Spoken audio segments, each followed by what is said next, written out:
bisa disebut sosok nenek-nenek. Dia duduk di pinggiran gang Sampai itu. merinding ya dengar ceritanya. Ya, betul banget. Apalagi saya ada di kejadian saat itu ya. Ya. Oke, ya udah nggak apa-apa. Udah kita percaya aja sama Allah ya. Kita jalan, udah lewat pos 2 udah sampai. Lanjut lagi ke pos 3. Pos 3 itu posisinya deket sawah. Masuk ke sawah kita. Sawah yang banyak banget pohon-pohon pisang. Karena konon gue pernah denger ya, Iya. eh, makhluk-makhluk gaib kayak semacam Pocong. pocong ataupun kuntilanak itu berdiam diri di pohon Pisang. pisang. Apa? Nggak ada. Gue di situ ngeyel, nggak ada. Dia bilang ada kok. Udah, ini gitu jangan di sini kata dia gitu. Dia kayaknya marah. Sosok Lo liatin pocong itu gitu. marah. Iya. Kalau kalau marah, dia bisa mengganggu kita. Gue pengen balik gitu. Gue nggak mau lagi jaga posisi ini gitu.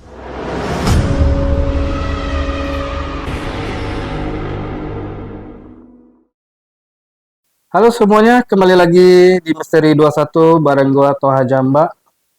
Di segmen kisah misteri kali ini, gua udah kedatangan narasumber. Kita sapa dulu narasumber kita. Di sini sudah ada Mbak Dewi. Ya. Halo Mbak Dewi, apa Halo, kabar? Bang Taha. Alhamdulillah, kabar saya baik. Mbak Dewi katanya punya cerita horor saat perkemahan di Kuningan. Gimana ceritanya, Mbak? Jadi ceritanya dulu waktu sekolah ada perkemahan yang diselenggarakan oleh salah satu sekolah swasta di Kuningan. Biasanya kan sering diadain yang namanya JJM atau jalan-jalan malam. Bagi teman-teman yang penasaran seperti apa kisahnya, silahkan siapin dulu kopinya ya. Dan simak cerita sampai habis dari Mbak Dewi. Yang penasaran cerita lengkap dari Mbak Dewi, tonton video ini sampai habis. Di kisah misteri kita mulai.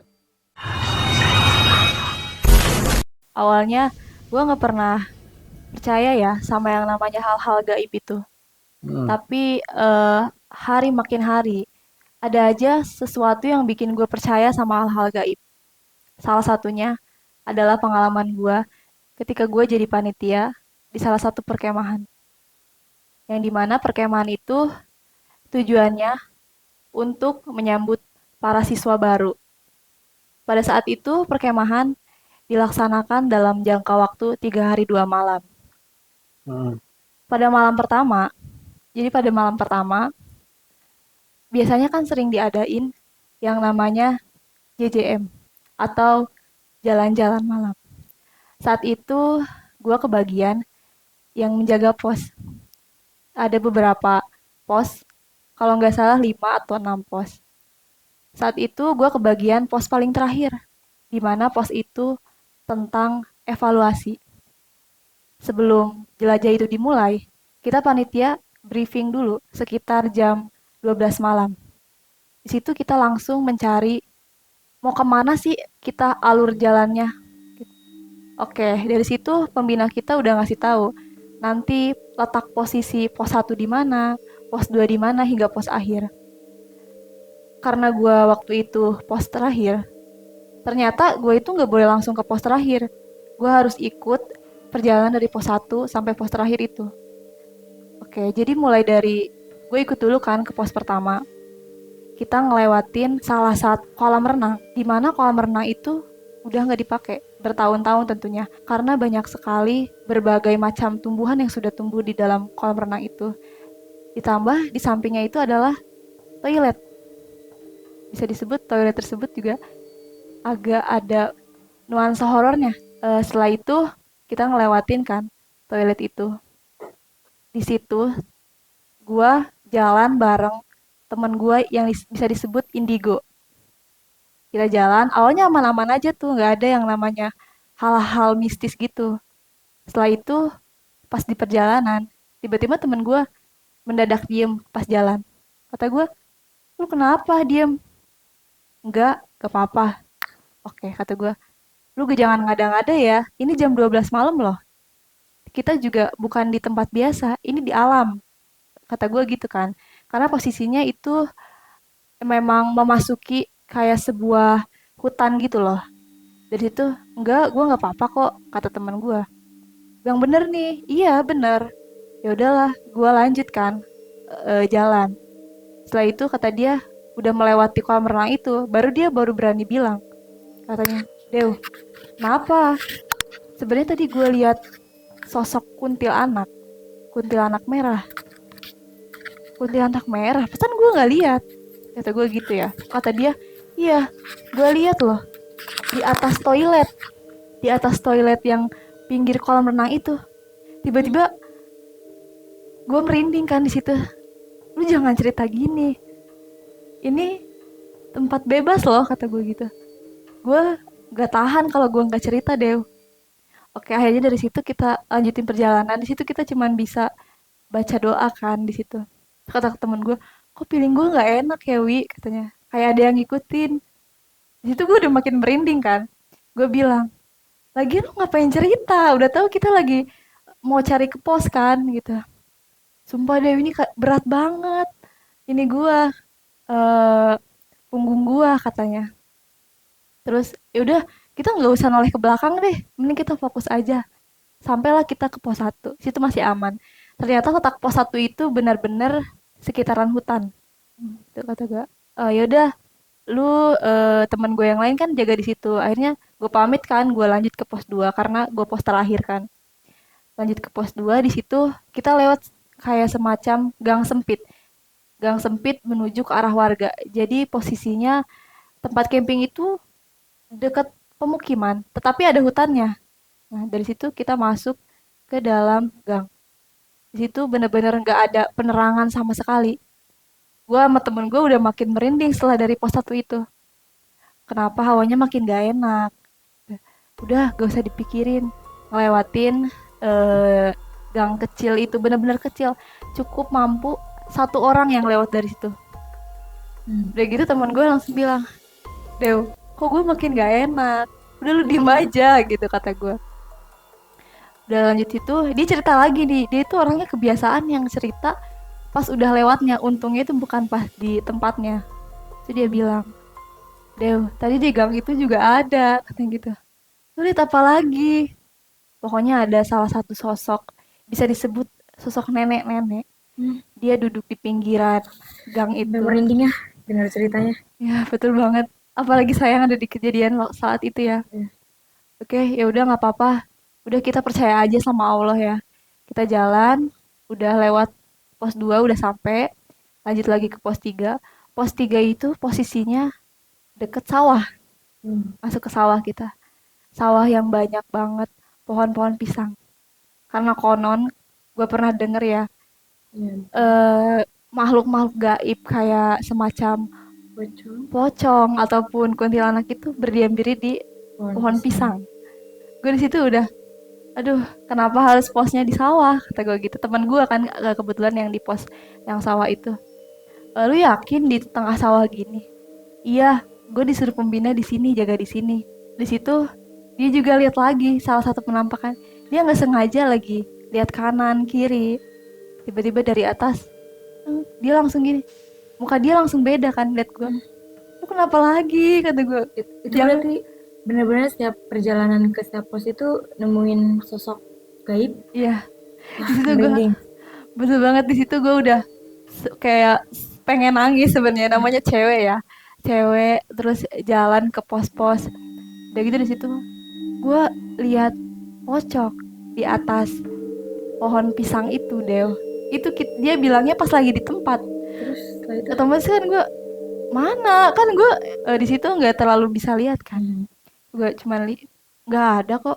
Ada deh, lu jangan ngeliatin. Dia makin ngeliatin ke kita kalau lu ngeliatin. Karena gue nggak ngerasa nggak bisa ada, ngeliat iya ya. nggak ngerasa ada.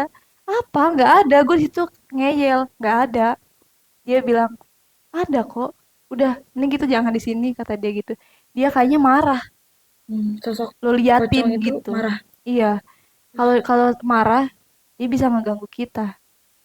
Ya udah dari situ gue, ya udah makin berat kan di situ kayak pegel. Biasanya orang tuh kalau diikutin sama hal-hal gaib itu merasa nggak enak badan buat diri kitanya sendiri, kadang engap, kadang jadi dingin hawanya. Kita lanjutlah ke pos selanjutnya. Kalau nggak salah itu udah nyampe ke pos gua, pos terakhir. 4 pos berarti ya kalau nggak salah. Gue kebagian pos di mana posisinya adalah sekolah. Sekolah SD, bisa disebut sekolah SD. Karena kalau sekolah SD itu kan kalau udah malam hawanya beda kan. Hmm. Udah nggak ada orang. Itu gue kebagian berdua sama temen gue. Situ. Kita jaga pos terakhir berdua nih di SD. Itu sama yang indigo itu. Iya, sama yang indigo itu. Karena kebetulan karena kita bisa disebut ya udah kita kebagiannya emang di situ. Oke, kita jaga di situ. Lu jangan aneh-aneh ya di sini Hmm. kata gue. Lu cukup ceritain pengalaman lu selama perjalanan tadi kata gue gitu. Kata dia, ya kalau gua nggak lihat, gua nggak bakal ceritain kata dia gitu. Oke. Dari situ kita karena emang udah jam 12, mungkin udah jam karena perjalanan dari pos 1 ke pos 3 itu agak lama kan. Itu udah mau menunjukkan pukul 1. Akhirnya seluruh siswa itu udah mulai berjalan dari posko 1 ke posko selanjutnya. Hmm. Dari situ karena kita pos terakhir, otomatis lama kan nungguin para siswa itu. Dari situ udah ngantuk. Kalau gue udah ngantuk ya di situ. Gue udah ngerasa hawanya juga nggak enak. Kata gue bisa nggak sih kita pindah jangan di sini. Itu benar-benar yang segelap itu. Iya. Di situ, kita pindah yuk kayak ke arah jalan aja dikit. Hmm. Gue hawanya udah makin panas, berat gitu nggak enak. Juga. Ya gue pengennya gitu. Tapi kita disuruh di sini. Karena kita di situ hanya mengikuti apa yang dikasih tahu sama pembina. Jadi kita harus ngikutin kan. Temen gue di situ kayak udah lihat ke arah-arah jendela-jendela SD. Di situ kata, lu nggak usah liatin ke situ kata gue nggak bisa deh, tapi emang ada yang nongol-nongol di antara jendela-jendela itu. Itu kata teman indigo lo. Iya kata temen indigo gue, itu gue udah makin merinding. Kata gue jangan dibilangin, jangan dibicarain, Hmm. pasti dia kalau Akan datang misalkan ya. iya kalau dia dibilangin kayak diomongin, dia tuh makin muncul kayak wah anak itu bisa lihat aku gitu, bisa lihat gua gitu. Hmm. Terus dia pengen memancing biar kelihatan. Akhirnya nggak tahu kenapa mungkin karena posisi gue di situ gue udah capek, gue udah ngantuk. Sekilas lah gue ngeliat Hmm. Dan sosok apa tuh? anak kecil Anak kecil. lari. Itu benar-benar di depan mata lu banget, lu ngeliat sosok Meskipun anak agak kecil itu. jauh, itu nggak terlalu depan mata, cuman langsung kerasa. Di situ lu langsung nge-freeze atau bilang ke temen Gue lu yang langsung indigo diem itu? dulu. Diem dulu. Gue kayak itu nyata nggak ya yang gue lihat? Hmm. Gue situ bener-bener pengen nangis di situ gue. Gue pengen balik gitu. Gue nggak mau lagi jaga posisi ini gitu. Padahal itu belum ada satu pun siswa yang ke pos gue. Terus gue setelah diem gue sadar kan di situ gue langsung istighfar di situ gue bilang ke temen gue lu lihat gak sih tadi gue lihat ada anak kecil loh lari di arah sana dekat pohon. Dia bilang enggak gue nggak lihat. Gue langsung mikir apa halusinasi gue kata gue gitu ya. Mungkin karena lu udah mikir ke hal-halnya dari yang pas tadi tuh kali ya. Jadi pikiran lu isinya tuh hal-hal gaib. Jadi mungkin anak kecil itu hanya pemikiran lu aja gitu. Terus setelah itu, Setelah itu teman gue kan enggak kok gue nggak lihat tapi bener gue nggak bohong kata gue gitu. Datanglah peserta dari kelompok pertama nyampe jadi kita nggak ngebahas itu lagi kan.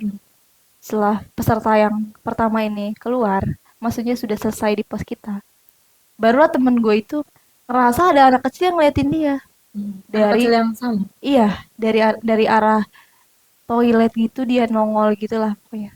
Dari situ dia kayak oh jangan-jangan yang itu Dew yang Dia langsung, lari-lari. dia langsung bilang gitu. Iya Tapi yang mana tapi ini kata gue. posisinya tempat kemah ini ada pemukiman warga, nggak bisa jadi kan itu Ada bukan anak kecil yang goib ya iya maksudnya. Tapi itu tapi SD itu nggak terlalu deket dengan pemukiman kalau lapangannya mungkin bisa disebut deket ya. SD itu nggak kayak ada jarak gitu, nggak mungkin juga anak kecil jam 1 jam 2 malam keluar, apalagi di SD ngapain? Logika kita gitu kan. Kata temen gue, mungkin itu Dew yang nongol-nongol tuh ngintip. Kata gue, ah yang mana? Pokoknya gue liat yang itu, anaknya cowok, kata gue gitu. Cuman sekilas doang, kata gue. Kata dia, ya yang itu udah, dia kayaknya pengen ngajak main, kata temen gue gitu. Lu jangan macem-macem, kata gue dia gitu kan. ngomongnya dengan santainya bilang pengen ngajak Ngajak main. main iya. Selesai itu Terus kata dia e, Enggak sih, gue juga nggak mau nanggepin. Kalau nanggepin, justru dia bakal ngikutin gue, kata dia gitu. Apalagi kita dari pos pertama, yang pas lihat ada sosok kuntilanak di atas toilet itu, di atas, maksudnya di atas atap toilet itu ternyata ngikutin yang dia ngerasa berat selama perjalanan itu. Waktu gue kenapa ngerasa kayak gak enak hawanya. Dia teman gue juga nggak ngerasa diikutin ternyata. Kita tahu setelah selesai semua siswa sudah selesai, kita kan kembali ke lapangan. Nah, ada guru gua sama, dia indigo. Jika Itu dia bilang, kamu sama siapa bertiga? langsung bilang gitu di depan Pas, kalian. ya, pas kita sampai di lapangan, kita berdua kok pak, dari posko. Kita, itu siapa yang di belakang? Kita langsung nengok kan ke belakang, langsung tiba-tiba merinding setubuh. Gak ada pak. Oh, Tapi temen lu yang indigo itu bisa ngeliat tuh dia nengok ke belakang. nggak, dia nggak tahu kenapa. Tiba-tiba Iya. nggak bisa ngeliat. Jadi dia kayak, wah ini kayaknya ngikutin kalian dari tadi. Kalian nggak ngerasa? Saya cuma ngerasa pegel pak. Saya gitu. Gak enak gitu. Di situ udahlah, kata guru gua, semacam dipindahin gitu. Kayak diomongin, jangan ngikutin siswa saya gitu. Siswa saya nggak salah apa-apa. Kembalilah ke tempat kalian. Akhirnya dari situ, awalnya si kuntilanak itu kayak, saya tetap mau ikut sama nih anak berdua gitu. Akhirnya karena satu hal, maulah dia kembali ke asal dia. Satu halnya tuh apa tuh? Mungkin dari guru gue juga nggak terlalu ngasih tahu apa itu. Makanya gue sampai sekarang juga apa satu hal itu yang Apa ganjel. perjanjian atau Nah, itu gue nggak ngerti juga masalah itu. Mungkin ada sesuatu ya yang dijanjikan oleh guru gue biar si Miss K ini nggak ngikutin gue lagi sama temen gue. Udahlah, selesai acara itu, dilanjutlah ke hari kedua. Hari kedua itu gak tahu kenapa suasananya udah beda banget. Dimulai dari siang hari, itu tiba-tiba yang tadinya terik ya. itu siang? Siang hari tadinya dari pagi kan terik, gak ada angin, gak ada apa gitu, panas aja. Tiba-tiba hujan. Hujan yang bener-bener gede banget. Kita semua panitia ketika kemah panik kan, harus ngungsi. Tendanya banyak yang bocor. Jadi itu kita langsung prepare semua, bantuin seluruh siswa buat ngungsi. Sampai itu kan otomatis hari kedua itu malam api unggun. Di situ kita udah nggak kepikiran yang namanya sholat berjamaah.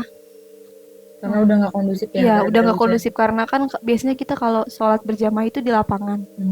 Di hari kedua itu karena abis hujan, itu nggak reda sampai sekitar sebelum maghrib tuh belum reda, baru reda tuh pas mau mendekati maghrib. Di situ azan maghrib berkumandang, karena kita cuma nyuruh seluruh peserta buat sholat di masjid tapi masing-masing dengan cara bergantian. Di situ udahlah, pas banget setelah azan langsung nih, awalnya satu tenda dulu, nggak semua orang ya, 2 orang dalam satu tenda teriak-teriak. Kita yang panitia langsung panik. Tenda? Iya, kita langsung panik kan, ada apa ini teriak-teriak. Ternyata anak-anak itu kesurupan. Itu masih 2 orang. Langsung kita evakuasi ke posko, ke guru-guru. Pak, ini anak ini nggak tahu tiba-tiba teriak-teriak. Ustadz ya, kan guru gue ada guru agama juga kan, untuk ngeluarin yang kerasukan itu. Tiba-tiba beberapa menit dari itu, banyak dari beberapa tenda juga. Itu benar-benar situasinya udah nggak kondusif banget. Sampai kita panitia bisa disebut keteteran. Kita udah semua dievakuasi, yang ini nangis, yang itu jerit-jerit. Bener-bener, aduh ini gimana acara kita, apa nggak bakal berjalan lancar. Dari situ kita udah bener-bener panik. Kata ada kan alumni yang datang, kalian panitia fokus aja, fokus acara, jangan mikirin yang kerasukan. Gimana kita nggak panik? Di situ kita ngundang tamu undangan loh, tamu undangan dari sekolah lain. satu sisi kita kayak gimana ini nyelesain biar kerasukan ini selesai. Masalahnya itu kerasukan massal. Mungkin bisa lebih dari 10 orang yang kerasukan di situ. Bener-bener nggak kondusif. Warga-warga pun sampai berdatangan. Ada apa sih rame-rame di lapangan? Itu yang kerasukan hanya siswa-siswanya. Siswanya aja. Siswanya. Siswa yang baru. Dari panitia ataupun guru nggak ada yang kerasukan. Makanya situ kita bingung. Akhirnya temen gue yang indigo ini bilang lah ke gue, "Lu mau tahu nggak penyebab kerasukan ini apa? Kesurupan massal ini apa?" "Kenapa?" kata gue gitu. Ternyata karena kita gak ngelaksanain sholat maghrib berjamaah. Hanya itu alasannya. Iya. Terus itu temen gue udah bilang, kan gue udah bilang dari sore maghribnya berjamaah gitu. Sedangkan dari pembina gue masing-masing aja karena abis hujan kan, pikirnya gitu kan. Ternyata penghuni yang di situ bisa disebut sesepuh kali ya. Sesepuh itu kayak marah gitu. Kenapa kalian gak sholat bareng gitu? Ya gitu katanya, kata yang bisa lihat sih kayak begitu ya. Itu kita udah bener-bener panik gimana nih ngeluarinnya. Oke, saat itu kan ada acara api unggun. Api unggun setelah sholat isya. Setelah sholat isya kita ada api unggun, tamu undangan udah datang. Posisinya di situ masih ada yang kerasukan. Kan ada yang Jamnya namanya, panjang juga ya. iya, dari abis maghrib sampai isya tuh belum selesai. Malah sampai jam 8 masih ada beberapa yang kerasukan. Tapi mungkin tinggal beberapa tapi masih ada. Karena pas kita lagi upacara api unggun, kan ada upacara api unggun ya. Hening kan, lagi upacara. Ada yang teriak-teriak. Itu satu sisi kayak, aduh gimana ini ngejelasin ke tamu undangan. Kalau ada yang kerasukan. Tamu undangan udah pada ngelihat kanan, ngelihat kiri. Suara apa ini? Suara jerit-jerit ada yang kerasukan di mana? Karena itu kan posisi orang-orang yang kerasukan kita masukin posko kan. Posko buat guru-guru. Di situ kita langsung nyalain api unggun kan. Ternyata nggak sengaja setelah itu hasil foto-foto selama api unggun oleh seksi dokumentasi kan di-share di grup. Pas kita cek, ternyata di salah satu foto ada penampakan sosok kuntilanak putih terbang di atas api unggun itu. Itu pas lagi menyanyikan lagu api unggun, kan ada lagu api unggun ya. Sebenarnya kondisinya tambah merinding. Meresapi banget di situ. Ternyata kata temen gue, iya, gue juga lihat loh. Kenapa lu nggak bilang? Gue sengaja nggak bilang karena gue nggak mau kalian panik, kata temen gue. Karena di situ kan masih ada yang kerasukan juga pas malam itu. Terus pas lihat itu apa yang dilihat sosok seperti apa yang dilihat sama Sosok kuntilanak kayak apa? perempuan, dia itu nggak terlalu nampakin mukanya karena rambutnya panjang. Tentunya bajunya putih, putih bersih. Dia itu cuman ngelirik gitu tapi dengan tatapan kosong. Kayak semacam Sayu. penuh, iya sayu tapi dia kayak orang benci gimana ya? Kayak orang natapnya gimana gitu. Natap gak suka. Natap nggak suka. Mungkin dia terganggu dengan acara api unggun itu ya. Di situ kita cuman, wah, saya juga lihat di situ temen gue kan bilang yang tadi ya. Saya lihat di situ. Emang dia terbang. Kita kan pakai semacam nyalain obornya itu pakai petasan yang langsung ke tengah itu loh ada. Nah, setelah itu nyala, api unggun keluar. Disitulah kuntilanak itu terbang di atas itu. Kan lu cerita ya, teman lu bilang dia tuh melihat sosok yang terbang itu, Mbak, kita sebut aja Mbak Kuntilanak ini. Terus acara ini tuh berjalan lancar atau dihentikan karena Mbak ini ngerasa terganggu gitu? Atau tetap dilanjutkan acaranya? Awalnya setelah kejadian kesurupan itu, kita dari pembina konfirmasi ke pihak kepala sekolah dan juga ke RT RW sekitaran situ. Gimana, apakah kegiatan ini bisa dilanjutin atau enggak? Setelah berdiskusi panjang, akhirnya tetap dilanjutkan. Karena posisinya itu udah malam terakhir juga kan. Tetap dilanjutkan hingga setelah acara api unggun itu selesai, kita semua kembali ke tenda masing-masing. Nah, pas kembali ke tenda masing-masing itu ada nggak hal-hal yang ngeganggu lagi gitu? Oke. Mungkin dari eh, lu sendiri atau dari teman-teman? Oke. Kalau untuk peserta, alhamdulillahnya di situ sudah gak ada gangguan. Tapi untuk panitia, karena di situ panitia gak ada yang tidur kan posisinya. Emang gak boleh ada yang tidur juga. Untuk apa? Untuk standby dan juga ngejagain seluruh peserta kan. Di situ panitia kumpul di bekas api unggun tadi. Kita sharing. Ternyata yang indigo itu dari alumni juga ada. Terus dia bilang, kalian ngelakuin apa aja di sini? Kok sampai bisa ada kesurupan massal? Kata alumni. Kita panitia bingung dong. Kita nggak ngelakuin apa-apa kok kak. Kita ngejalanin yang seharusnya kita jalanin. Otomatis tuh panitia juga nggak mau disalahin dong. Karena kita emang nggak ngelakuin apa-apa. Akhirnya temen gue yang indigo itu kan bilang, karena penyebab apa tuh yang kata gue tadi udah jelasin sebelumnya, Nggak sholat yang sholat maghrib berjamaah itu, dan juga ada beberapa dari peserta yang ngomongnya nggak dijaga. Karena ketika kita berada di suatu tempat, lisan kita itu perlu dijaga. Karena apa? Takutnya ada yang tersinggung. Tersinggungnya dalam hal lain ya, tanda kutip maksudnya penjaga di situ ataupun penunggu di situ takutnya tersinggung dengan kata-kata kita seperti itu ya kak. Udah gitu dari situ udah dijelasin kan sama temen indigo gue itu alasannya ke alumni itu. Hanya alumni bilang, oke, itu bukan kesalahan kalian.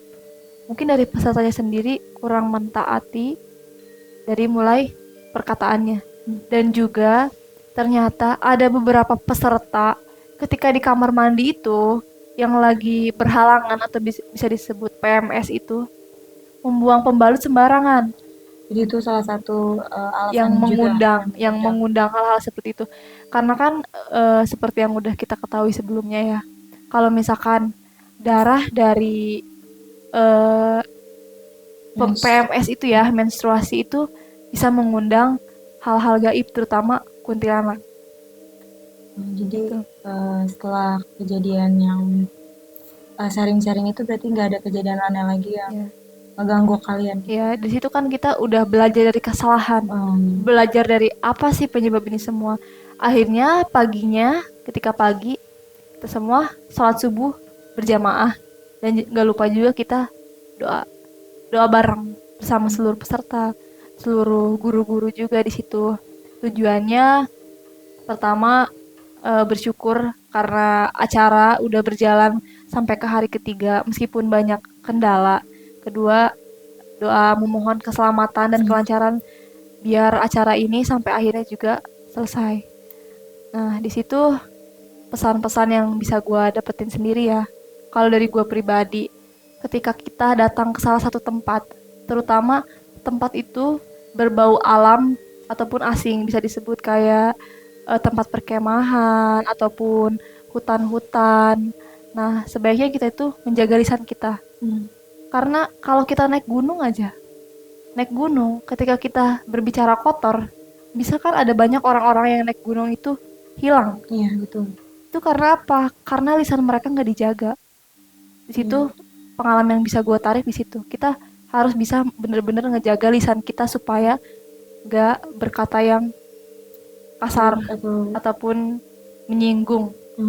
Di situ. Kedua, kita juga harus bisa beradaptasi dan menjaga perilaku kita. Perilaku yang buruk-buruk seperti yang tadi sudah gue sampein ya. Yang ketika kita menstruasi di tempat umum, sebaiknya kita membersihkan dan membungkusnya dengan baik. Jangan sembarangan masih ada darahnya kita buang, karena itu bisa mengundang hal-hal seperti itu. Kalau pesan dari guru-guru gue setelah kejadian itu, tentunya kita harus selalu ingat sama Allah. Yang pertama itu kita nggak boleh sampai lupa ketika kita lagi banyak kegiatan, kita harus luangin yang namanya sholat berjamaah. Mungkin itu saja sih yang bisa gue tarik dari pengalaman ketika gue perkemahan ini. Ya, jadi tapi setelah pulang ke rumah itu nggak ada berita-berita, maksudnya ada yang ngikutin ke rumah mungkin. Saya gue juga pernah gitu kan ngalamin hal yang kayak gitu. Dan ada juga kan yang ngikutin pulang gitu. Tapi di kejadian lo ada nggak? Alhamdulillahnya nggak ada, Nggak ada ya? karena tadi kan gue udah bilang juga Ya, kan, sebelum pembubaran itu kita kan ada sholat subuh yang berjamaah itu, mulai dari minta doa keselamatan sebagainya. Alhamdulillah di situ udah clear, nggak ada masalah apa-apa lagi. Itu benar-benar satu pengalaman yang sampai sekarang ngebekas di pikiran gue, karena itu benar-benar bisa ya kita ketika di alam bebas seperti itu, banyak kejadian-kejadian yang di luar nalar kita bakal kejadi gitu. ya gitu aja cerita horor kali ini. Mungkin itu aja yang bisa gue sampaikan buat pengalaman kemah gue. Mungkin lain waktu gue bisa sharing lagi tentang pengalaman gue lainnya ya. Oke, sekian dulu sahabat Misteri 21. Terima kasih Mbak Dewi telah berkisah di malam ini.